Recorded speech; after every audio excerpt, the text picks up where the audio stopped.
From fabulous Las Vegas, Nevada, this is Pod Therapy. Real people, real problems, and real therapists. You can submit your questions anonymously at podtherapy.net or email us at podtherapyguys@gmail.com.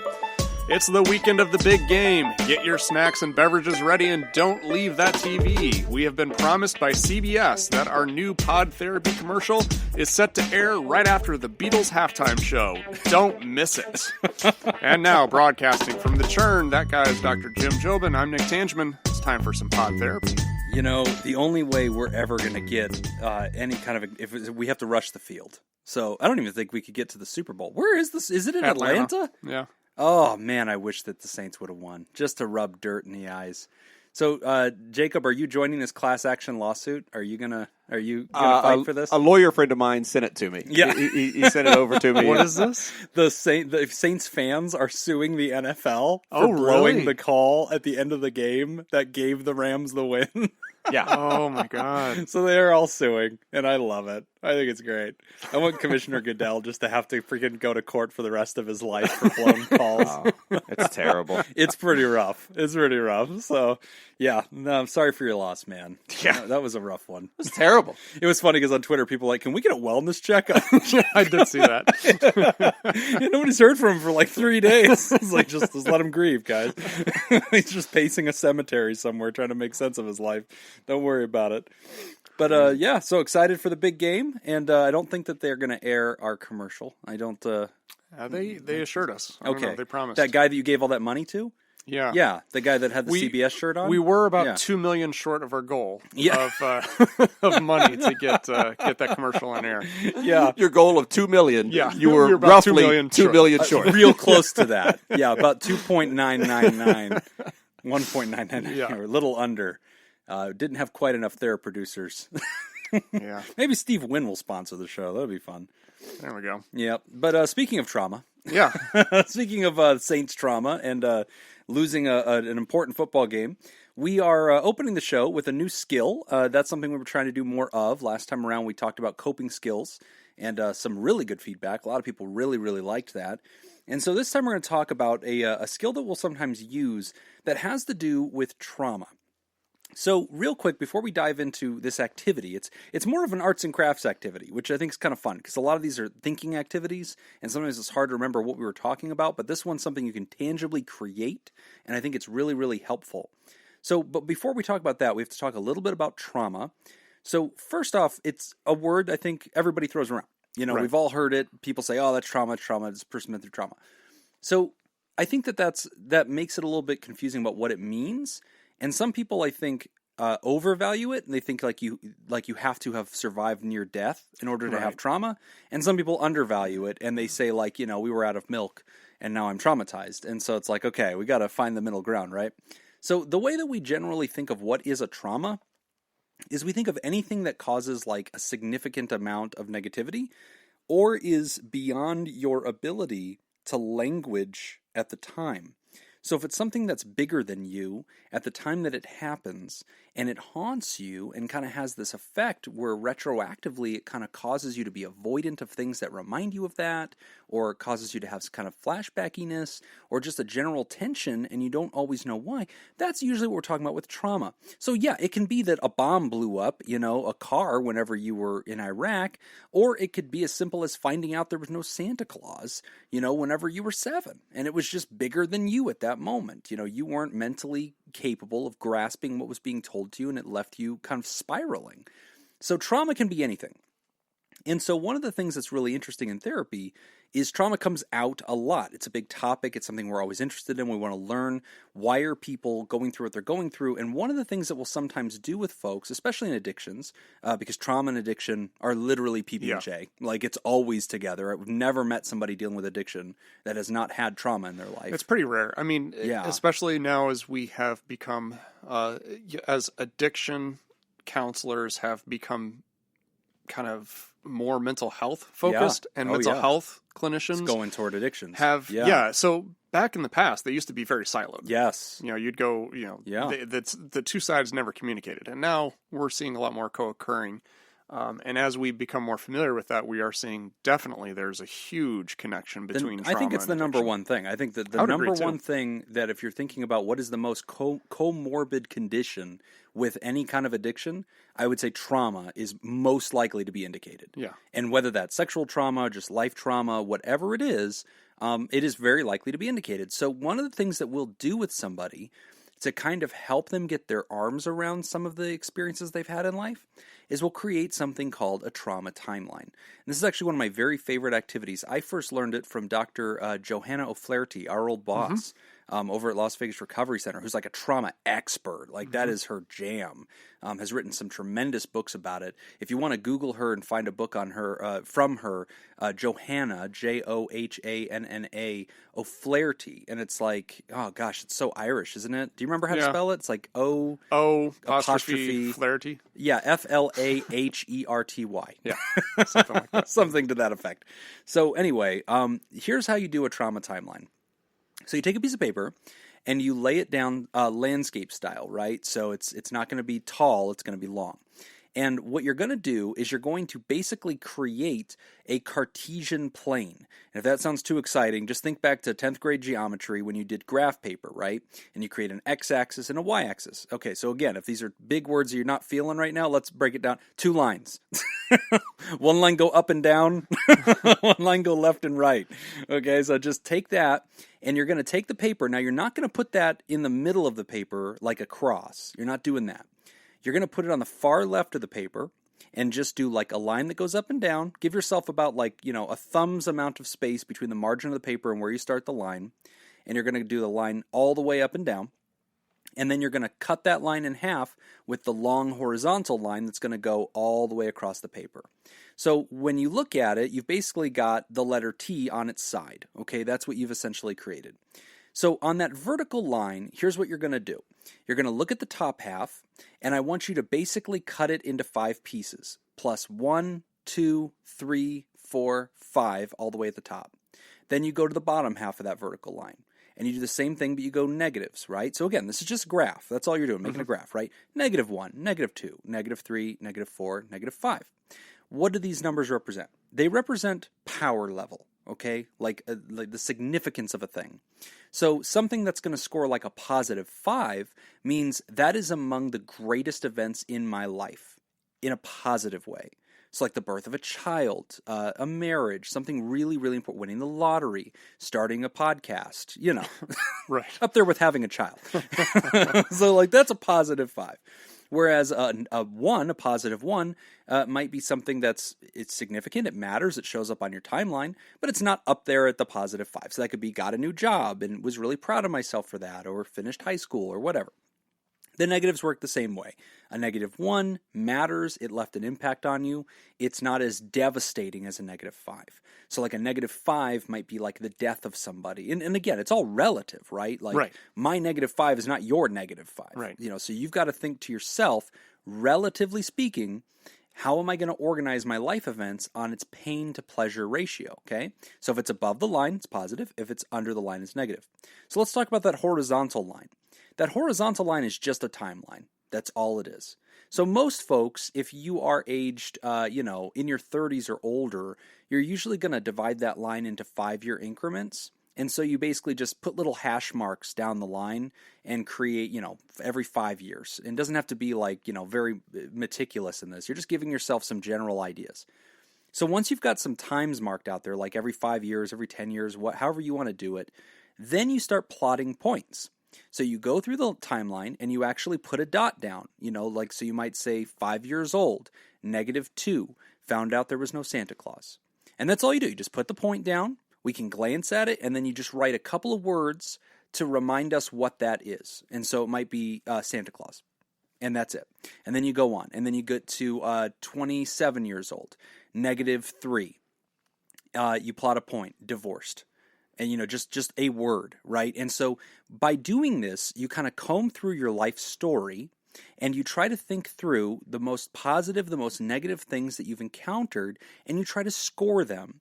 And then by doing this, it really reveals a lot of things. First off, it creates a catalog of your life events. That's really, really helpful if you bring that to a therapist or even for your own personal reflection. And secondly, it's very important because it also teaches us trends. You Yes. start to look at this and go, wait a minute. I have like 3 negative traumas here that have to do with the loss of a romantic relationship. Oh my God, what do I notice about myself in my romantic? I'm really skittish. I'm really distrusting. I've been cheated on 3 times. I'm really scared. Okay, I've been traumatized by that, right? But putting that into visual perspective gives us sort of this ability to stand back and look at our life and look at these significant events in a really abstract way. Yeah, and I mean, that's kind of the whole purpose of this is we want to be able to identify patterns. I mean, that's one of the things that I've found most useful in this with clients that I've worked with, especially me being an addictions counselor. I look at patterns of when good things were happening, when bad things were happening, and what was the age in which you started using. Right. What was the age in which you recognized that this was a problem. Right. What was happening during the good moments when you were actually able to put together, some time with sobriety. What were things that were happening at that moment? Right. What were the things that led back to a relapse? And you can talk about relapse in the sense of mental health as well, not just with addiction, but look at depression, right? So you can kind of compare that timeline to when you were experiencing symptoms. Yeah. Well, that's what's so powerful too, right? Because when you start looking at that timeline, you start noticing some things lining up together. Because you'll start looking at your timeline going, oh my God, this thing happened, and then I tried this hard drug, or then this other thing happened, and then I got into this bad relationship. And it's fascinating to take a look at this. Yeah, and you can even look at how good and bad things were happening in terms of when relationships were occurring. Right. Yeah. So, this relationship didn't work out. Well, and it started right at the time that I had this particular trauma. Right. And then every time there's a significant trauma, it always seems to line up with me starting a new relationship right after that happens. Right. Why do I not have success in relationships? Yeah, and what's neat about a trauma timeline is it becomes sort of the scaffolding upon which we build the rest of your life story. Mm-hmm. So once we have those plotted points, then we start looking at it and saying, tell us more about your life. Right. And that's when we start to reveal I was in this career from this time to this time. I was at this marriage from this time to this time. And so now we're starting to put the dressing on top of this. And when we see the overlay, it's like, whoa, let's increase that self-awareness. And so one of the most powerful things about a trauma timeline is not merely creating it, though that is, it's then guiding somebody through it. So when I have patients do this, I have them do it at home. I teach them how to do it. They do it for homework. They come back. I get a copy of it. They have a copy of it. And then I take it and I say, take me through your life. And then one by one, they show me each idea, because there's only a couple of words on the page, mm-hmm. Santa Claus, divorce. And they start telling me the story that goes behind that. And man, having that as a map as a therapist mm-hmm. is one of the most profound, I'd say that and a genogram are 2 of the most valuable things I can be holding in my hand whenever I'm going through somebody's life. And so that's a huge thing. You should explain what a genogram is. Oh, okay. Genogram. Genogram is a enhanced family tree. So it's a family tree if it's like every possible dimension of the family was on there. Whether somebody had a mental health thing, whether somebody died, whether there was divorces, whether somebody was cheating, the individual relationships each person had to the other. Was that a violent relationship? Was it a jealous relationship? Was it an angry relationship? Was it an impassioned relationship? Was there favoritism? All sorts of stuff. So it's an at a glance family tree that is heightened and enhanced because it has so many other aspects to it, mm-hmm. and it's all coded in this visual stuff that we use to make one. So if you want to look it up, genogram might be something we'll do on the show. I wanted to do it as a technique, but it's so visual. It is very It's visual. really hard to walk listeners through it. It might be a video we do one day. But type it in, G-E-N-O, gram, G-R-A-M. That's how you spell it. Genogram. Yeah. That's it. So, yeah. I wanted to MME for the British audience. It's not a unit of measurement. But yeah, so check out Trauma Timeline. So one other thing I want to add to the whole trauma timeline, because I know some folks get adding to my trauma timeline, Nick. Traumatize some me folks enough. get a little turned off with the word trauma because they will look at that and say, well, I don't have any history of trauma. This isn't going to be useful. Even if you don't have anything that you identify as, say, trauma, I've never been to war, so I'm Doesn't good. count, right? Yeah, it still is useful to look at things, and if you don't want to call it trauma, you don't have to. You can just look at Right. good and bad things that have happened. Yes. My dog died. Yes. That- I'm glad you how that clarified that, because you're right. People get thrown off by that word and they say, oh, well, and again, that's why it's scored the way it is. Right. -5 is like probably the real seismic stuff. -1 is, I lost my dog, or, I was written up at this job, or I was fired as a waiter, and like it stayed with me, And so it's just a life events, kind of thing, but really powerful to do, guys. So if you're playing the Pod Therapy homework game at home, give that one a shot. Trauma timelines. And for those of you who are currently in therapy, this would be a good thing to actually take with you to your next session. Oh my gosh. And when your therapist is like, who taught you this? You don't tell them about us. Did you see one of our listeners talked about that? She said like she goes into therapy once a week and I won't reveal who it is, even though she talked about it online. But she goes into therapy once a week and the therapist says, so what'd you hear on the show this week? And I don't know how to interpet that. Like, I know that makes me very nervous. I think she's in therapy because of our show. Definitely a good thing. We're the trauma. Yeah. It's just like an abusive relationship with a podcast. All right, well, we're going to take a quick break, and when we come back, we will discuss how to react to a family member's alcoholism. You're listening to Pod Therapy. This week's Theraproducer sponsor is Judi Schneider, who's going to be in Vegas pretty soon. We got to hang out with them. Judi wants to give a shout out to her dear friend, Dr. Haryardi Shashima Abdul Majid, and her amazing team members at Mercy Malaysia. Mercy Malaysia offers early counseling and psychosocial support for persons affected by disasters and gives the victims a safe space to express their feelings and thoughts. Sharima is currently caring for her father, who's suffering from Alzheimer's, while still organizing and planning for Mercy Malaysia when time allows. Judi wants the world to know how proud of Sharima she is and her astounding work ethic, and just wants to say that she loves her, misses her warm hugs, and thinks about her wonderful father every day. If you'd like to join Judi and make this show possible, you can go to www.patreon.com/therapy and sign up. Again, that's patreon.com/therapy. We're back. You're listening to Pod Therapy, and our next question is about reacting to a family member's alcoholism. Hi guys, I have a question in regards to how to react in a certain situation. I have an extended family member, a 31-year-old woman, who almost died from renal failure last year due to being an alcoholic. She declined over the course of a year, which included a handful of visits to the ER after she had collapsed at home. However, the final emergency came the day after a family get-together in which her appearance scared everyone. She was skin and bones, and the whites of her eyes were a fluorescent yellow, and the next day she had a seizure and was taken to the hospital. She was in an induced coma while they tried to stabilize her vitals. It was touch and go for several days. She was on dialysis for weeks, and after spending several more weeks in the hospital, she went to 28 days of rehab and then was allowed to go home. All was well to start with, including counseling. However, once she started back to work a couple of days a week, getting some freedom again, she started drinking and lying about her counseling. She came to my home to visit, and I could smell it immediately. Apparently, she had 2 bottles in her bag and was going into my bathroom to drink. When confronted by her partner on the way home, she denied it. He took it out of her bag and held it up to her face, and she still shook her head. I realize relapse is common. However, I don't know how we should have reacted.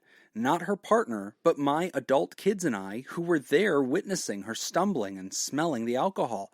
We said nothing and went to dinner, but it felt dishonest to me. I'd seen her almost die last year, and despite not being directly responsible for her, I still supported her and her partner when many did not. Her partner is my ex-husband, and his well-being affects my children, and so it affects me. This is why I was so supportive, even though my son said I wasn't obliged to.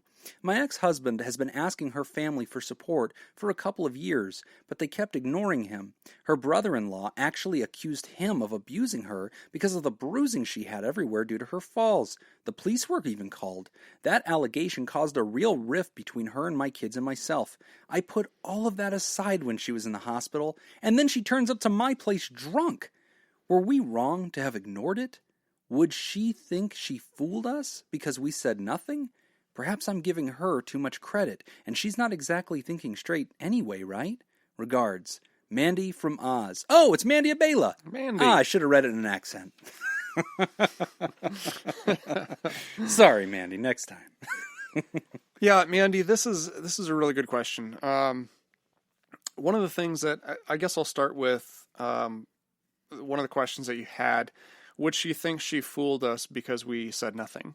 Well, she probably thinks she fooled everybody even when confronted. Yeah, right. Because she was confronted about it and she still shook her head when she was confronted about it with her partner. This is a very typical reaction to most addicts and alcoholics. They really, truly believe no one recognizes what's going on. Isn't that amazing? And I've had them walk into my office drunk. Yeah, and try to play it off like no one knows. You came to addictions counseling drunk. Well, and you don't think I know. But what's really interesting, too, is a lot of the folks that I've worked with, at the rehab, they will, even when they sober up and they get some recovery, they look back at that and they feel stupid. I can't believe I honestly thought no one knew what was going on. Oh, yeah. And a lot of times what's so profound about that, what Mandy's talking about, you're absolutely right. There's a delusion. They're self-deluded. Yes. I mean, I've had people that they come in and you're like, so what brings you here today? And they're like, my job, my work has called me out for drinking. I don't know how they knew. Yeah. And it's like, I can smell it on you and you're 10 feet away. Yeah. They knew. Yeah. Like, if you walked down a hall, they knew. You couldn't keep it together. But that's the delusion. So you start thinking, nobody knows. I've got them all fooled. Even when you confront them on it. Yeah. But that's part of it. And that's why a lot of people think their addict love, like the family member is like a pathological liar. But it's a delusional reaction. It is. And not only that, but they're very protective of it because it's part of their survival. And I'm going to break this down biochemically just a second to kind of give you an idea of what's going on. So when we do something that's necessary for survival, our brain rewards us with a little bit of a rush of dopamine, a neurotransmitter for pleasure, to let us know, hey, this is a good thing, continue doing this, right? Even for anything that is maybe not necessary for survival, but something that we enjoy. So if I'm reading a good book, I'll get a little rush of dopamine. If I'm eating something really tasty, some kind of food, I'll get a little rush of dopamine. Right. But how does my brain know that the food is necessary for survival and the book is not? Right. It knows that because it doesn't reward those two equally. Right. It rewards the food more. Yeah. So if I go 2 days without eating or reading a book and 2 days without eating any food, which is my body going to crave? Right. It's going to crave the food because my brain recognizes I was getting more dopamine for this. Therefore, this is very necessary. Right. This is a beautiful system and it has allowed us to evolve as a species. Yeah. However, our bodies were not intending for these psychoactive substances. Right. Like this kind of came out of nowhere. And it's kind of a flaw, I guess, in evolution. Right. That we've got these psychoactive substances that produce so much dopamine that everything else pales in comparison. Right. So the food, like we would get so many people coming into the rehab who haven't eaten in like days. Yeah. And, they're not drinking water, like they're very malnourished because skin and bones, like what Mandy talks about. And when it comes to that point where they haven't had their drug for a period of time, it's not that they just want that high. It's that the brain honestly believes this is necessary for survival. Right. And that's why you see them do things that are so irrational. Right. And why they're very protective of it. Yes. And why, even when confronted, they are going to lie about it because they have to protect. Feels like it's necessary. Right. And, the brain then compounds that primal instinct with the other issues of it now becomes the chief coping skill, for any kind of emotional distress. And it becomes the way that they do things. It becomes that habit form where it's like, this is how I celebrate. This is how I mourn. This is how I recreate. This is how I have sex. Mm-hmm. So to come back to that, I mean, in this case, the first thing I hear you saying, Nick, is, hey, she thinks she had you fooled no matter what. Yeah. And don't ask yourself that question. Like, what could you have done differently it's irrelevant. to rip the shroud off of this? No, she was going to walk out thinking that she had you snubbed. Absolutely. No matter what you did. So should she, in this kind of scenario, she did the tact of least confrontation, kind of telling herself, okay, you're in my home. We're all going somewhere. I'm not trying to drum up more problems. I'm startled. I'm surprised that you're doing this. I can see that you're doing this. But I don't know what my place in all this is. Yes. Should I confront you? And what are your thoughts on that? If the feeling that you're having is powerlessness, that doesn't mean you're doing something wrong. That's the main point that I want to drive home. You're going to feel powerless, even if you're doing everything right, because it is a powerless situation. Right. It's the 3 C's of Al-Anon that they teach. I didn't cause this. I can't control it, and I can't cure it. Right. And you have to really come at it from that perspective that I can be supportive when this person decides they want to do something positive. I can support that. Right. I can hold them accountable to things. I can try to give them, encouragement to go do the right thing. But at the end of the day, you can't control it. You didn't cause it, and you can't cure it. Well, and the other thing is this. So I've had a lot of folks, and over the years, Nick, you and I have both had this, where families come to us and they go, okay, we're ready to confront this person. We're ready to have an intervention, but we want some expert guidance. And the first words out of our mouth are like, hey, good job. Way to get in here and get a coach, because this is going to be surgical. It's not as simple as some people make it out to be, like, hey, they just need some tough love. You stop enabling them and be tough. And if you just do that, man, they'll stop. They're only doing this because you let it happen. It's not that simple. Think about what Nick just said about survival instincts, right? It is not so simple as all they need is everybody to call them out and be mean to them. And all of a sudden they're going to go, you're right. Gee, golly, I'm going to stop drinking now. Like, no.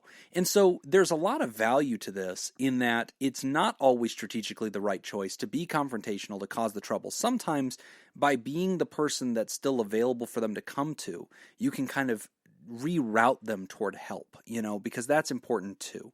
Part of addiction is that you destroy all of your relationships. You push everybody away because they get sick and tired of your crap. And so boundaries are very important. But I actually think that in this case, Mandy followed the right boundary. It was not her place. She probably revealed it. She revealed it to the ex-husband who confronted. That was his place. And she can inform the direct spouse, hey, this is what's going on, and be a supporter. And I think that is the right thing. It's also okay that you feel indignant. It's also the case that, you look at this and go, I can't believe how irrational, disrespectful.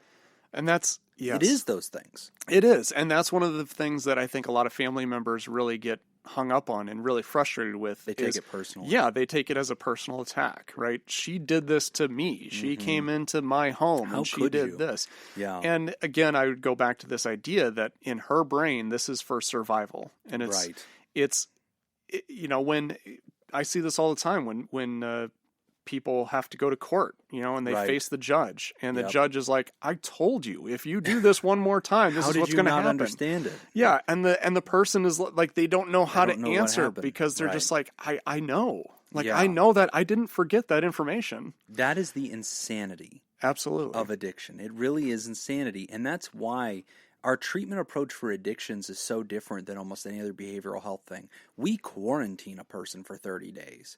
Why?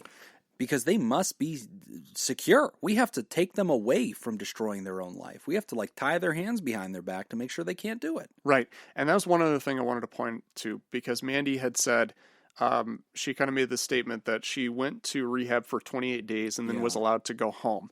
Right. We should explain kind of the process of what residential treatment is meant to do. Right. Back in the day, I want to say, the 70s, 80s, if you went to residential treatment, that was the answer. You do your residential stint and then you go home. Right. And then that's it. And then just go to your meetings, right? We've realized that that's not very effective. No. And long-term treatment has shown to be the best option.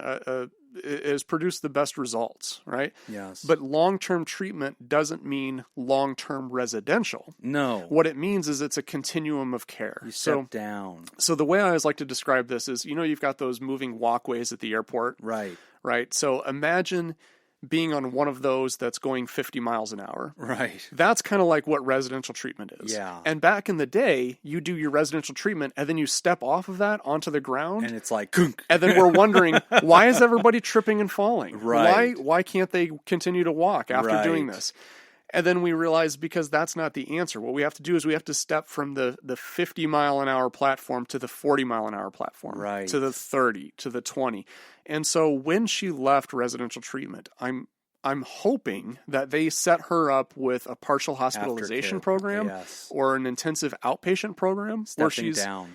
she's going multiple times per week, and it's, probably anywhere from 9 to 20 hours a week of intense treatment after residential. Residential isn't the answer. Residential is respite. Yeah, it's the beginning. We're laying down the concrete to build something upon. Essentially, it's these folks don't have very good coping skills to deal with life. Yeah, they can't be on trusted. life's terms, You've right? got to bottle them up for a while. Yeah, so you remove them from the environment so they can settle. So they can just kind of relax. They can go through the withdrawals, the detox, all that. Their body needs to heal. Yeah, and we need to feed them. Yeah. You have to start learning those effective coping skills. Right. And then once you've demonstrated a little bit of stability, then we step you down to a lower level. But the whole process itself should take, 6 to 12 months sometimes. The whole Well, continuum. when people ask me, I usually point to a clock on the wall, and I say, I want you to think of each one of these numbers as month 1, month 2, month 3. I want to see you doing something for 12 months. Mm-hmm. And, month 1 is being in the rehab. Months 2 and 3 is going to IOP or PHP, right? Going to weekly groups, multiple groups per week. And then, numbers 4 through, 9 are doing regular weekly sessions with a therapist and going to some kind of fellowship like AA or Smart Recovery. And then, or you might go to a sober living for a while. So I want to see you go all the way around the clock, all the way to 12 months. Right. That's how long it takes, because that first year of recovery is absolutely essential in order to make it all work. And the tendency is to look at that and say, well, treatment failed. Or the person failed. Mm-hmm. And I really encourage people to not look at failure, but to look at data. Yes. Okay, we learned something. Did we step her down too soon? Was it too big of a step down? Whatever that data is, we need to go back and reapply this. I agree. But, Mandy, I think you handled it completely right. I sense that frustration, and that frustration is something you share with so many friends and family members and employers and supporters who are watching somebody battle the disease of addiction. Mm-hmm. You do have to allow that person to experience their consequences. You cannot protect them from their consequences. This is a terminal, chronic, and progressive illness. It is terminal when not treated. And so, the way that you are feeling so powerless and the way that you are frustrated by this and frightened by this, those are the appropriate reactions. And telling those who can affect her life directly, that was the right thing to do. Mm-hmm. I think, just having an open dialogue with everybody, getting everybody together. Don't keep it a secret. Yeah, and everybody can communicate about it openly and develop a plan for how you're going to deal with it. Yeah, good day, and thanks for writing in. Yeah. Okay, we're going to take a short break, and when we come back, we will talk about paranoia in relationships. You're listening to Pod Therapy. This week's Theraproducer sponsor is David Datascoop Villalon. As we've mentioned before, David has an excellent blog, which everybody should read, located at www.wgdavid.com. An article I'd recommend is Short People at Brothels, which tells of a Christmas adventure with tall prostitutes, criminally expensive cocktails, and the happiest of endings. We'll have a link in the description. Be sure to share it with your friends. If you'd like to join David and help make the show possible and tap into all the special content for patrons only, you can go to www.patreon.com/therapy and sign up. Again, that's patreon.com/therapy. We're back. You're listening to Pod Therapy. Our next listener writes in about paranoia in relationships. How does one restructure the way one thinks? I suffer from heavy paranoia, and I can't get off my track when I feel that way. It's really ruined me for most of my relationships. I went to therapy before. It helped out a lot. I was once one of those anti-therapy guys before that. But I found the light again, and then I made sure I was happy with myself before I found the love of my life. We were amazing. She never complained when I hung out with my friends, and vice versa. We were the couple everyone bragged about, saying they were jealous of us. Then we started losing touch, and I left. We split for over a year and came back to each other. We had both been with other partners, and to me, it destroyed me, and her too. But we fought through it, as far as I think I understood. We started getting jealous over everything. It was more me than her, and just knowing she was with others killed my ego. We started using weekly evaluations of positives and negatives and ways we could fix the negatives. It worked, but then I became naive about our fights and kept brushing them underneath and drank a lot. But no more than when she met me, I guess. Fast forward. She broke up with me because of my habits and the fighting. Once she left me, I was in shambles. That's when I came across your podcast. She pointed out why she left, and like I said, she was the love of my life. Of course, I went through depression, but I remembered how to self-cope, and this is where my questions come in. I went through the process of self-realizing why she left. Why did it take her leaving me for me to realize what I was doing wrong? I was always paranoid. I became controlling and would accuse her of cheating because my gut was telling me she was. I'd ask her about cheating and she'd always freak, but she never did. She eventually broke down and showed me her phone. How do I deal with this extreme paranoia for no reason when she never gave me a reason? Thanks. Yeah, this is we come across this issue quite often. A lot, working especially in the with digital couples. age, too. Well, and I think, this and finances, I think, are probably the two biggest things that people will fight over is jealousy and thinking that the other one and therapy is cheating. podcasts. And I found that ruins a lot of Yes, it does. I mean, it didn't until and my Twitter, apparently. It didn't until a year ago. We're off to a good start. Okay, so a few things that I was kind of thinking of, and I really want to get your take on this too, Jim. I wonder if we identified some of the same things. Yeah. Number one, I would question a little bit about why you broke up the first time.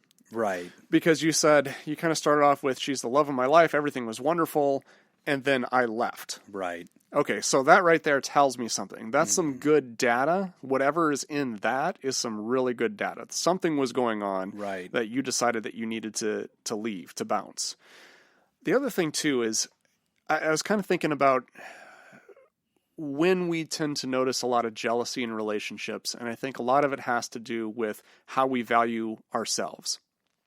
If I don't really value myself and I have a lot of insecurities about myself, that's when I'm most likely to become paranoid about the other person leaving. Because I see that, oh my God, I am so lucky to have this person. I'm not worth having this person, so I really need to maintain this.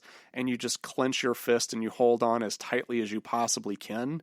And then it kind of creates this idea or this belief that this person is probably going to be leaving me at some point. Right. It's that general fear. And so, when we think about the paranoia aspect, in the digital age, this has become something that's, I think, different than any other time in human history. Infidelity has always been a feature, not a bug, of the human experience, I think. But what makes it more interesting now is we have this constant ability to at any time kind of be approached by somebody, and even though we're sitting on the couch, with our mate, we can be kind of having an emotional affair or planning an affair, all right there, or setting the stage for one, right? And so there's this constant sense of fear and paranoia. And that's something that I want to come back to as thinking through this concept of trauma. Right? So whenever I see somebody that's really behaving in this kind of irrational way or behaving in a really paranoid way, my first line of thought is, okay, what has happened in that person's story, in their past, that makes them this way, right? Because if you've never been cheated on, if this is not something that you've ever been frightened by, you don't necessarily feel this sense of hypervigilance. But hypervigilance, constant checking, constant looking to reassure oneself, to feel safe again, is actually one of the diagnostic criteria that we use to notice PTSD, post-traumatic stress disorder. So when I see a couple that's behaving in a really paranoid, jealous kind of way, really fearful, the thing I need you to understand is we got to start with you. Uh-huh. I mean, I can do couples counseling, we can come up with rules, but you've heard me say this before, Nick. I cannot create a system that will adequately defend your mate from the other 4 billion humans on this planet that they might have sex with. And that's assuming they're just straight. Right. Right? If they're bi, you're screwed.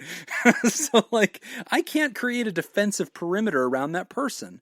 You have to be healthy, and that's why she left. She didn't leave because she was attracted to somebody else. She was kind of leaving because you became unstable, and it became a toxic thing. And I applaud you that you're able to step back and go, my God, this was starting inside of me, and I pushed this person away. And that's the great irony, folks. If you're dealing with jealousy or paranoia when it comes to relationship, the great irony is that you will push away your mate with exactly the thing that you are afraid of. Right.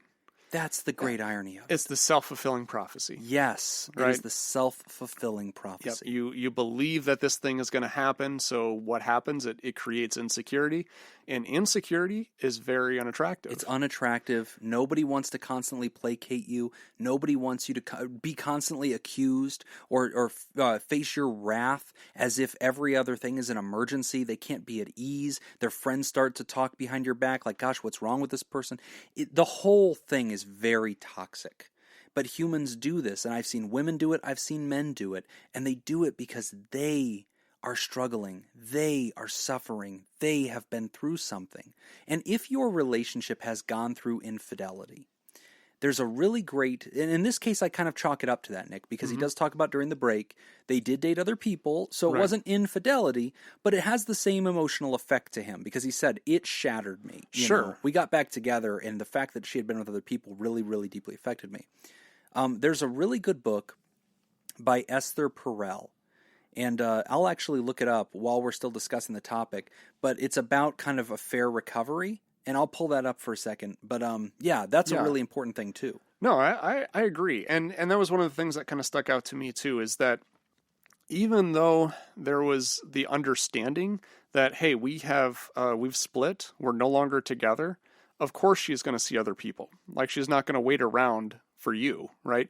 But there is that tension when you get back together, because your mind automatically is going to go to, so what were you doing while I was out? Like, when we broke up, what was going on? Your mind gets full of all these questions, and it's just going to create a whole bunch of jealousy. I think part of that is being able to manage your expectations and realizing that, well, yes, of course she was dating other people, as were you. And we have to be able to compartmentalize some of that and to be able to kind of move on. So the fact that you're not able to compartmentalize and you're not able to just move on from that tells me that there's something else in the past that you haven't dealt with that's preventing you from being able to separate that. You have to deal with that before you step into your next relationship. Yes. Do not make the mistake of believing this was all self-contained and it was a her thing, and the next person, as long as they give you no reason to be fearful, that you'll be fine. That's not possible. You have become wounded by this. You are hyper-vigilant. You will be reactive to any sense of infidelity or cheating or loss of interest the same way a war veteran is to a firework. They are overreactive to it, and that is what you will be. And you will leap into survival mode. It will be dangerous. The two books that I really like by Esther Perel that I mentioned earlier, one is called Mating in Captivity, Unlocking Erotic Intelligence. It was published in 2006. That book's about like how to spice up a relationship so that you're having really fulfilling sex. But in 2017, she wrote another book that I really, really like. It's called The State of Affairs. The State of Affairs by Esther Perel, P-E-R-E-L. And it's called The State of Affairs, Rethinking Infidelity. She has a really good TED Talk on this too. And in that one, she makes this very simple argument. If you've had an affair, if an affair has happened, your relationship is over. Now you might think, well, wait a minute. Really? She doesn't say you can fix it. She goes, no. You can absolutely stay together. But that version of the relationship is over. Yeah, you've killed that version. Dead. Yeah. So you've got to treat this like you've started a brand new relationship because the old one's gone. Right. And she frees you of trying to return to normality. But transcend that normality into a new version of the relationship, and she has some really good guidance as far as what that needs to look like. Right. You now live in a universe where you know they can have sex with somebody else, and they may want to. Right. And so that needs to change the way that you approach the relationship, and you need to check yourself, because you will not be attractive, healthy, confident if that's something you're obsessing over. So that's also a really good one. If anybody out there has ever encountered infidelity, either in the relationship they're in or if in the past and they're still affected by it, infidelity is very serious, guys. It's one of the most emotional, taxing things you can possibly go through. But there is hope, and I've seen lots of marriages, lots of relationships recover from it. You can actually come out even healthier on the other side of it. But the first version of your relationship is going to have to change into a new reality. And you know what? The other thing, last point on this, he said, God, why did it take losing her to realize what was going on? Such is the nature of life, right? This is the nature of life. Yeah. I can't tell you how many marriages experience infidelity, and if they come back together and they decide, you know what, we're going to get through this, they are a better relationship. Afterward, you're a better person in a lot of ways because you've had the covers ripped off of you, right? And you have to rethink everything you do. And man, you really approach relationship a whole lot more passionately and a whole lot more intentionally because of what you survived. And not just even relationships. That's just how life works. Life works that way. Punishment is a great teacher.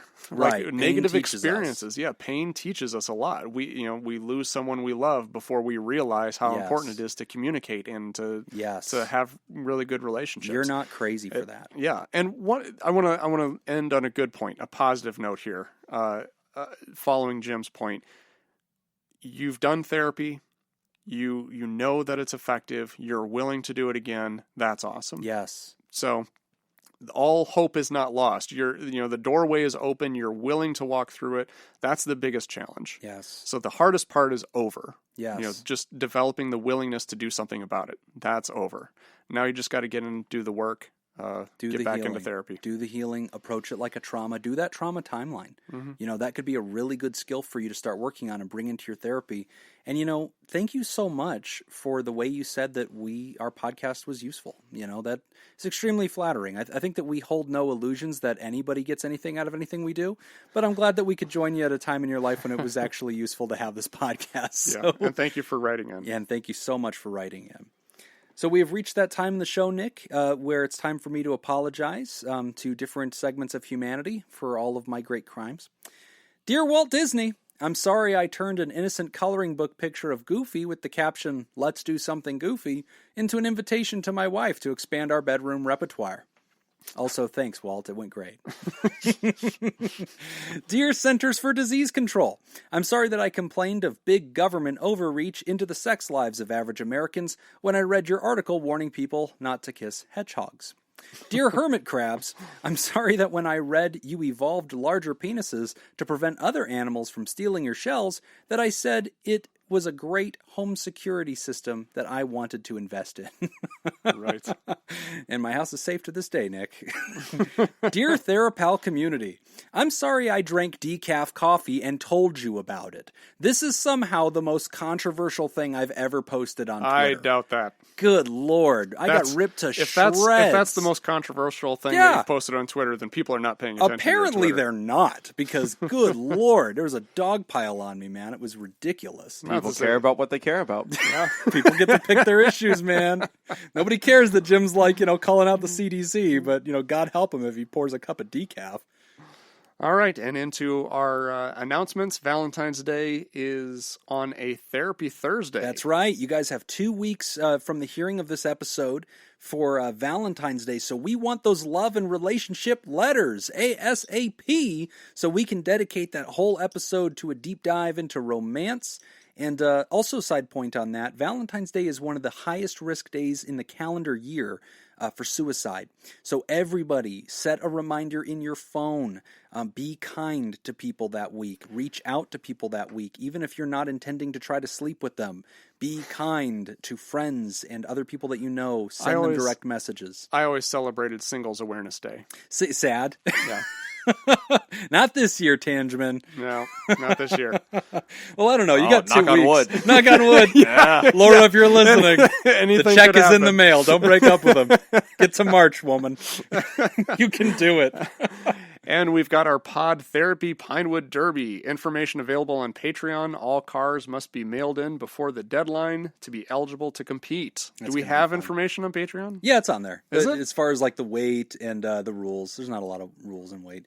But if somebody comments and says, yeah, I want to race, then I will direct message them with the address. They're sending it to my office anyway. So awesome. And last thing, Kickstarter. So as you all know, we have a Patreon. We have a lot of folks, something like 70 people now, Nick, that have joined our community to be aggressive advocates for mental health and make the show possible. And we've actually recruited them to be our co-conspirators because in May is Mental Health Awareness Month. We are going to launch a Kickstarter campaign to try to raise some funds so that we can do some more ambitious projects with Pod Therapy.